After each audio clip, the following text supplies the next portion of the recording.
First junction நேயர்களுக்கு வாழ்த்துக்கள். India வந்து மிகப்பெரிய சிக்கலில் இருக்குது. வணிகங்கள் வந்து முடங்கக்கூடிய சூழ்நிலையில் இருக்குது. மிகப்பெரிய பொருளாதார வீழ்ச்சி கூட ஏற்படுமோங்கிற ஒரு பயம் இருக்குது. என்னதான் அடுத்து நடக்க போகுது? இந்தியாவுக்கு மட்டும் அமெரிக்க அதிபர் ட்ரம்ப் வந்து 50% வரி இறக்குமதிக்கு போட்டிருக்கிறதுக்கு என்ன காரணம்? வங்கதேசம், வியட்நாம், இலங்கை போன்ற நாடுகள்லாம் 20% போட்டுட்டு இந்தியாவுக்கு மட்டும் 50% அவர் அறிவிக்கிறதுக்கு என்ன காரணம்? இன்னொரு படி மேலே போனால் ட்ரம்ப் அவர்களும் நம்ம இந்திய பிரதமர் மாண்புமிகு மோடி அவர்களும் நண்பர்களாச்சே. ஒரு நண்பருடைய நாட்டுக்கு ஏன் இந்த அளவுக்கு ஒரு கடுமையான ஒரு தாக்குதல் பண்ணுற மாதிரி ட்ரம்ப் போட்டிருக்காரு? இதனுடைய விளைவு என்ன ஆகும்? இந்தியாவில் உள்ள மிக அதிகமான தொழில்கள் வந்து முடங்கிறதுக்கு, வேலைவாய்ப்பு இழக்கிறதுக்கும், பொருளாதார வீழ்ச்சிக்கும் இது காரணமாகுமாங்கிற பல கருத்துக்கள் பரவலாக பேசப்படுது. இதை பற்றிய சில நிமிட விளக்கங்களை நீங்கள் வீடியோக்குள்ளே போய்ட்டு கவனமாக கேளுங்க. கேட்குறதோடு மட்டும் இல்லாமல் உங்களுடைய கருத்துக்களையும் நீங்கள் ஃபஸ்ட்டு ஜங்ஷன் கமெண்ட் பாக்ஸில் கமெண்ட்ஸ் பண்ணுங்கள். இப்போ நம்ம வீடியோக்குள்ளே போவோம். அமெரிக்காவுடைய அதிபர் ட்ரம்ப் அவர்கள் வந்து 2வது முறையாக பதவியேற்ற உடனே அமெரிக்காவுக்கு இறக்குமதி ஆகக்கூடிய பொருள்களுக்கெல்லாம் வரி விதிப்போன்னு சொல்லி ஒவ்வொரு நாட்டுக்கும் ஒவ்வொரு விதமான பர்சன்டேஜ் வரி போட்டார். அப்படி போட்டு அவர் என்ன பண்ணார்? சில வாரங்களுக்கு முன்னாடி இந்தியாவிலேருந்து வரக்கூடிய பொருள்களுக்கு 25% வரி விதிச்சிட்டேன்னு ஒரு ஆர்டர் போட்டார். இதை கேட்ட உடனேயே இந்தியாவில் உள்ள தொழில் அதிபர்கள்லாம் மிரள ஆரம்பிச்சிட்டாங்க. 25% வரி விதிப்புன்னா இந்தியாவில் உள்ள தொழிலெலாம் முடங்கும். இந்திய பொருள்கள் வந்து அமெரிக்காவில் வந்து விற்கிறதுக்கான வாய்ப்பு குறையும். அப்போ பல்லாயிரம் கோடி ரூபாய்களை இங்கேருந்து நம்ம ஏற்றுமதி பண்ணக்கூடியதை பாதிப்பு ஏற்படும்.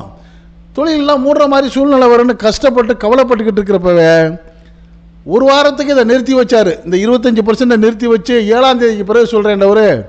சரி, எதை குறைக்க போகிறாரோன்னு எல்லாரும் எதிர்பார்க்குறப்ப இல்லை இது 50%ட்டார். இன்னும் அதிர்ச்சி ஆகிட்டு இந்தியாவில் உள்ள தொழிலதிபர்கள்லாம் பதஷ்டப்பட ஆரம்பிச்சிட்டாங்க. இதனால் குறிப்பாக எந்த பகுதி பாதிக்கப்படும்னா, பெரும்பாலும் நம்ம இந்தியாவில் இருந்து வந்து திருப்பூர், கோயம்புத்தூர் மாவட்டங்கள்லேருந்து பின்னல் ஆடைகளை அதிகமாக ஏற்றுமதி செய்கிறோம். அது மட்டும் இல்லாமல் வடார்காடு மாவட்டங்களில் இருந்து தோல் பொருட்களை வந்து நிறையா ஏற்றுமதி பண்ணுறோம். அதே மாதிரி மொபைல் ஃபோனை ஏற்றுமதி பண்ணுறோம். அதே மாதிரி அசசரிஸு, ஆட்டோ அசசரிஸ் ஏற்றுமதி பண்ணுறோம். சாஃப்ட்வேர் நிறையா ஏற்றுமதி பண்ணுறோம். இதெல்லாம் வந்து கடுமையாக பாதிப்பாகும். அப்படி பாதிப்பானா நம்மளுக்கு வந்து பொருளாதார வீழ்ச்சி ஏற்படும். என்ன பண்ணுறது கவலையில் இருக்கிறப்ப இந்த காரணம் இவ்வளவு வேகமாக அமெரிக்கா வந்து நம்மளுக்கு மட்டும் 50% போடுறதுக்கு என்ன காரணம்? இந்த அமெரிக்கா வந்து மற்ற நாடாக இருக்கிற அந்த வங்கதேசம், வியட்நாம், இலங்கை போன்ற நாட்டுக்கெல்லாம் 20% போட்டிருக்கு. ஏன் நம்மளுக்கு மட்டும் 50% போட்டிருக்குன்னா அதுக்கு என்ன காரணம்னா, ரஷ்யாவிலேருந்து நீங்கள் வந்து எண்ணெயை வந்து இறக்குமதி பண்ணுறீங்க. அப்படி ரஷ்யாவிலேருந்து எங்களுக்கு ரஷ்யாவுக்கும் பிடிக்காது. அமெரிக்க அதிபர் சொல்கிறாரு, எங்களுக்கும் ரஷ்யாவுக்கும் பிடிக்காது. அப்படி அந்த ரஷ்யாவிலேருந்து நீங்கள் எண்ணெயை இறக்குமதி செய்கிறது நேரடியாகவோ அல்லது மறைமுகமாகவோ அமெரிக்காவுக்கு குறிப்பிடத்தக்க அச்சுறுத்தலாக இருக்கிறதா நான் நினைக்கிறேன் அப்படின்ட்டு ட்ரம்ப் சொல்கிறாரு. ஆனால் நம்ம அந்த நோக்கத்தில் செய்யலை. பல வருடங்களாக ரஷ்யாவிட்டேருந்து நம்ம இறக்குமதி பண்ணிக்கிட்டு இருக்கிறோம். ஆனால் அந்த ரஷ்யாவிட்டேருந்து இறக்குமதி ஆகக்கூடிய எண்ணெயினால் யாருக்கு லாபம்? ஒட்டுமொத்த இந்திய மக்களுக்காண்டா? அது இல்லை. அப்படி இறக்குமதி பண்ணக்கூடிய மலிவாக உள்ள எண்ணெயை, அதாவது ரஷ்யாவுக்கு வந்து அமெரிக்கா பொருளாதார தடை விதித்ததுனால பல நாடுகளுக்கு அதை வந்து எண்ணெயை ஏற்றுமதி செய்ய முடியலை. அப்போ ஒரு பொருளை விற்கலன்னா என்ன பண்ணுவாங்க? மலிவான ரேட்டுக்கு தள்ளிடுவாங்கல்ல. அதனால் ரஷ்யா விலை குறைச்சி கொடுக்குது. அப்படி இந்தியாவுக்கும் கொடுக்குது. அப்படி இந்தியா வாங்கக்கூடிய அந்த மலிவான எண்ணெயினால் இந்தியாவில் உள்ள 140 கோடி மக்களுக்கு பலன் இருக்காண்டா? இல்லை. 2 பேருக்கு தான் பலன் இருக்குது. அந்த 2 பேரும் மோடி அவருடைய நண்பர்கள். அந்த அதானி மற்றும் இன்னொரு கம்பெனி 2 பேர் தான் அந்த பலன் பெறாங்க. அந்த ரஷ்யாவிலேருந்து மலிவாக அந்த எண்ணெயை வாங்கி இந்தியாவிலேருந்து வேறு சில நாடுகளுக்கு நல்ல லாபத்துக்கு அவங்க விற்று அவங்க லாபத்தை எடுத்துக்கிறாங்க. அதனால் ரஷ்யாவிலேருந்து குறைஞ்ச விலைக்கு வாங்குறதுனால உள்ள லாபம் இந்தியாவுக்கோ இந்திய மக்களுக்கோ பயன்படலை. இது தனிப்பட்ட மோடி அவருடைய நண்பர்கள் 2 பேருக்கு தான் பயன்படுது. அந்த 2 பேர் பயன்படுறதுக்காக அமெரிக்காவோட கோபத்துக்கு ஆளாகி இந்தியாவிலேருந்து ஏற்றுமதி பண்ணக்கூடிய எல்லா தொழில்களும் முடங்குற மாதிரி ஒரு சூழ்நிலை ஏற்படுறது நியாயமானு சொல்லி காங்கிரஸுடைய பொருளாதார நிபுணர் ஆனந்த் சீனிவாசன் வந்து ஒரு தனியார் தொலைக்காட்சி பேட்டியில் சொல்லியிருக்காரு. அவர் என்ன சொல்லியிருக்காருங்கிறத ஒரு நிமிஷம் அந்த செய்தியை கேட்டு நம்ம அடுத்தாப்புல வீடியோக்குள்ளே போவோம். நான் அரசியல் பேச வேண்டாம்னு நினச்சேன், ஆனால் அவர் என்ன பேச வைக்கிறாரு. இந்த ரஷ்யன் கச்சா எண்ணெய் இந்தியாவுக்கு எந்த பெனிஃபிட்டும் வரலை. ரெண்டு கம்பெனிக்கு தான் பெனிஃபிட்டு. ஒன்று மும்பை இந்தியனோட ஓனரான முகேஷ் அம்பானியோட கம்பெனி மேக்சிமமாக ஆயில் இம்போர்ட் பண்ணி வெளிநாட்டுக்கு எக்ஸ்போர்ட் பண்ணி சம்பாதிச்சு அவர் பசங்களுக்கு 3500 கோடியில் கல்யாணம் பண்ணார். அவருக்கு நல்ல பெனிஃபிட்டு. ரெண்டாவது எஸ்ஆர்னு ஒரு கம்பெனி போண்டி ஆனதை கம்ப்ளீட்டாக இவர் பூட்டினோட பர்சனலாக டீல் பேசி ராசன் சாஃப்ட்டுங்கிற ஒரு ரஷ்யன் கம்பெனிக்கு விற்றார். அவங்க நைரான்னு ஒரு கம்பெனியை வச்சு அவங்க 2 பேருக்கும் லாபம். Indian oil, Bharat petroleum, Hindustan petroleum RTI படி 20% தான் ரஷ்யன் ஆயில் இம்போர்ட் பண்ணியிருக்காங்க. நீங்களும் நானும் டிவிஎஸ் 50 ஓட்டுறவங்களும் 102 ரூபா பெட்ரோல் கொடுத்துருக்கோம். 1000 ரூபாய்க்கு எல்பிஜி விற்றுருக்கோம். நம்மளுக்கு இந்த ரஷ்யன் ஆயில் பெனிஃபிட் வரலை. நாமக்கல்லில் இருக்கிறவனுக்கோ, திருப்பூரில் இருக்கிறவனுக்கோ, தூத்துக்குடியில் இருக்கிறவனுக்கோ, திருநெல்வேலியில் இருக்கிறவனுக்கோ யாருக்கும் ரஷ்யன் ஆயில் பெனிஃபிட் வரலை. நான் என்ன கேட்குறேன்னா, மோதியோட நண்பர்கள் 2 பேருக்கு கச்சா எண்ணெய் பெனிஃபிட் வரத்துக்காக நாடு ஏன் இந்த ப்ரைஸ் பே பண்ணுங்கன்னா, நான் சீப்பாக ஆயில் விற்று எனக்கு பெட்ரோல் நீங்கள் 40 ரூபாய்க்கு கொடுத்தீங்க, அதனால் அமெரிக்கா திருப்பூரில் சாங்ஷன் போட்டால் தான் ஒத்துக்க முடியும். மோதியோட நண்பர் அம்பானி பணம் சம்பாதிச்சாரு, மோதியோட நண்பர் ராசன் சாஃப்ட் பணம். இப்போ புரியுதா செய்தி? ஆனந்த் சீனிவாசன் அவர்கள் என்ன சொல்கிறாங்க, ரஷ்யாவிலேருந்து இறக்குமதி பண்ணுறதுனால இந்தியாவுக்கே லாபம் கிடையாதுங்க, 2 பேருக்கு தானே லாபம். ஆனால் அதனால் கோபம் அடைஞ்சு அமெரிக்கா போடுற அபராதத்தால் ஒட்டுமொத்த இந்தியாவுக்கு மேலே நஷ்டம். இதில் இன்னும் ஒருபடி மேலே போயிட்டு ட்ரம்ப் அவர்கள் 50% வரி விதிச்சதோடு நின்றுக்கல. அமெரிக்காவிலேருந்து சில பொருளை நீங்கள் கம்பல்சரியாக நீங்கள் இந்தியாவுக்கு வந்து இறக்குமதி பண்ணணுங்கிறாரு. அப்படி என்ன பொருளை இறக்குமதி பண்ண சொல்கிறாரு? உணவு தானியங்கள், நெல், கோதுமையை வந்து அமெரிக்காவிலேருந்து வாங்குங்கிறாரு. பாலை வாங்குங்கிறாரு. பால் உற்பத்தி பொருட்களை வாங்குங்கிறாரு. அமெரிக்காவில் வந்து கோழி அதிகமாக சாப்பிடுவாங்க, ஆனால் அது கோழி கால் இருக்குங்களா, லெக் பீஸ், அதை சாப்பிட மாட்டாங்களாம், தூக்கி வேஸ்ட் பண்ணிடுவாங்களாம். அப்படி வேஸ்ட் ஆகிற பல டன் அந்த கோழி கால்களை வந்து நீங்கள் இந்தியாவுக்கு காசு கொடுத்து வாங்குங்கிறாரு. இது எவ்வளோ பெரிய கொடுமை பாருங்கள். இந்த பொருள் நம்மளுக்கு தேவையாக இருந்து வாங்கினா பரவாயில்ல. இந்தியாவை பொறுத்த வரைக்கும் இங்கே வந்து நமக்கு தேவையான உணவுக்கு தேவையான நெல் போதுமான அளவு விளைச்சல் இருக்குது. நெல், கோதுமை இன்னும் சொல்லப்போனால் மிச்சமாகவே இருக்குது. அப்படி நம்ம நாட்டில் விளையக்கூடிய பொருளை நம்ம விளைவிக்காமல் அமெரிக்காட்ட போய்ட்டு கையேந்தி அப்பப்போ நெல்லும் அரிசியும் கோதுமையும் வாங்கி சாப்பிட்டோம்னா, அடுத்து அது இங்கே பயிரிடக்கூடிய அந்த நெல்லை கூட விதை நெல்லை வந்து அமெரிக்காவில் தான் கொடுத்தா அந்த நெல் தான் இங்கே விளையுங்கிற மாதிரி ஒரு நெல்லை அவங்க தயார் பண்ணி வச்சுருக்கிறாங்க. அப்போ இந்திய விவசாயிகள் முழுக்க பாதிக்கப்பட்டுருவாங்க. அப்போ காலம்பூரா நம்ம சாப்பாட்டுக்காக அமெரிக்காட்ட கையேந்திர நிலைக்கு நீங்கள் வாங்கன்னு சொல்லி ட்ரம்ப் சொல்கிறாரு. அடுத்து வந்து பால் பொருட்கள், பால். இந்தியாவில் வந்து பால் உற்பத்தி வந்து மிக தன்னிறைவாக இருக்குது. நம்மளே பல கட்டங்களில் தொலைக்காட்சியில் பார்த்துருப்போம். இந்தியாவில் உள்ள பால் உற்பத்தியாளர்கள் வந்து அந்த பாலுக்கு சரியான விலை கிடைக்கலன்னு என்ன பண்ணுவாங்க, ரோட்டில் பாலை கொட்டி போராட்டம்லாம் நடத்துனதை நம்ம பார்த்தோம்.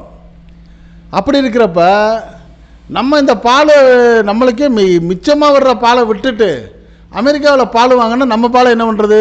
நம்ம மாடுகள் பாலை பூரா குழி நோண்டி புதைச்சி விட்டு அமெரிக்காட்ட காசு கொடுத்து வாங்கி சாப்பிட்ணுமா? அதே மாதிரி பால் பொருட்களை வாங்குங்கிறாங்க. அதே மாதிரி கோழிப்பண்ணை நம்ம வந்து நிறையா நாமக்கல் போன்ற ஊர்லெலாம் கோழிப்பண்ணை வச்சு நம்ம உலகம் பூரா ஏற்றுமதி பண்ணிக்கிட்டு இருக்கிறோம். இவங்க எங்கள்கிட்ட கோழியை வாங்க, அதுவும் எப்படி வேஸ்ட்டு, அவங்க வேஸ்ட்டு தூக்கி போகிற காலை நீ காசு கொடுத்து வாங்குங்கிறாங்க. இப்படி நம்மளை அடிமைப்படுத்துகிற மாதிரி பல திணிப்புகளை வந்து இந்தியா அமெரிக்காவுடைய வர்த்தக பேச்சுவார்த்தையில் அவங்க கொண்டு வர்றாங்க. இதுக்கு இந்தியா ஒத்துக்கலை.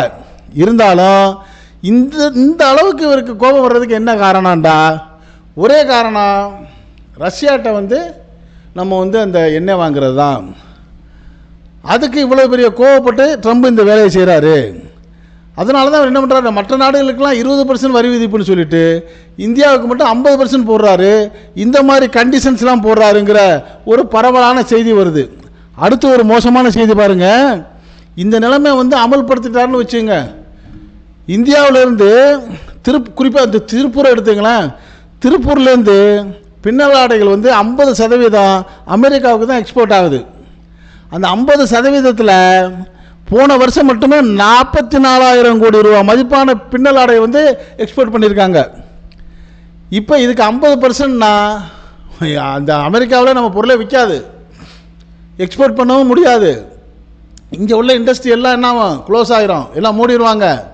லட்சக்கணக்கானவங்களுக்கு வேலை இழப்பு வரும், இந்திய பொருளாதாரம் பாதிப்படையும், நசுங்கி போயிடுவோம். அது மட்டும் இல்லை, அதே மாதிரி அந்த தோல் பொருட்கள், எலக்ட்ரானிக் பொருட்கள், மொபைல் ஃபோன்கள் என்னென்னலாம் ஏற்றுமதி பண்ணுறோமோ அந்த நிறுவனங்கள்லாம் இழுத்து மூடுற மாதிரி ஒரு சூழ்நிலையை இந்த ட்ரம்ப் அவர்கள் உருவாக்குறாருன்னு சொல்லி அந்த திருப்பூர் ஏற்றுமதியாளர்களாக இருக்கக்கூடிய திரு இளங்கோ அவர்கள், திரு குமார் அவர்கள்லாம் வந்து ஒரு தனியார் தொலைக்காட்சிக்கு கொடுத்த அந்த டிபேட்டில் கூட சொல்கிறாங்க, சரிங்க இப்படி போனால் இதோட நிலைமை என்னாகும், இண்டஸ்ட்ரியை மட்டும் பாதிக்குமாங்கிறப்ப ஏகப்பட்ட ஐடி ஃபீல்டில் வேலை இழப்பையும் உருவாக்கியிருக்குது.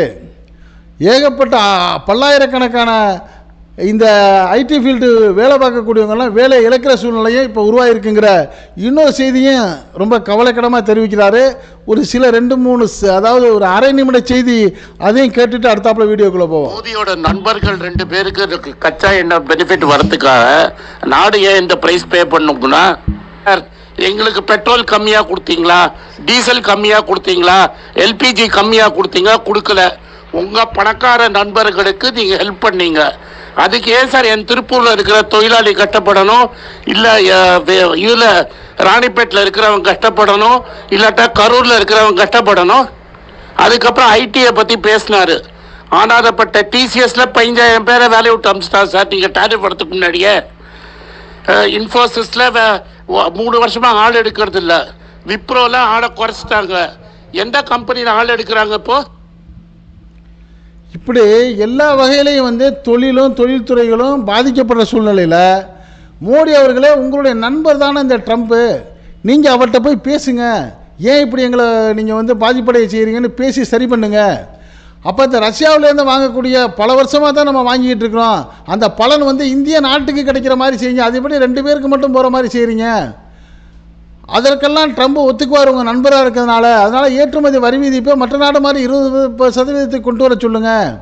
ஒருவேளை அதுக்கெல்லாம் அவர் பிடிவாதமாக இருந்தார்னா இந்த ஏற்றுமதிக்கு இதுக்கு சமமாக வேறு சில நாடுகளில் தொடர்பு கொண்டு, லண்டன் போன்ற நாடுகளில் தொடர்பு கொண்டு அங்கே ஏற்றுமதிக்கான வழி பண்ணுங்க. இப்படிலாம் செஞ்சால் தான் இந்தியா வந்து நிச்சயமாக பாதிப்பு இல்லாமல் இருக்கும், ஒட்டுமொத்த மக்களுக்கும் சிரமம் உள்ளாகாமல் இருக்கும். இப்படி 2 பேரும் லாபம் அடைகிறதுக்காக 140 கோடி மக்கள் நஷ்டம் அடைகிறது சரிதானா அப்படிங்கிற கேள்வி இன்னைக்கு அரசியல் நோக்கர்கள் மட்டும் இல்லாமல் பொருளாதார நிபுணர்கள் மட்டும் இல்லாமல் எல்லாருக்கும் வந்துருச்சு. இது பற்றிய உங்களுடைய கருத்துக்களை நீங்கள் இந்த ஃபர்ஸ்ட் செக்ஷன் கமெண்ட் பாக்ஸில் கமெண்ட் பண்ணுங்கள்.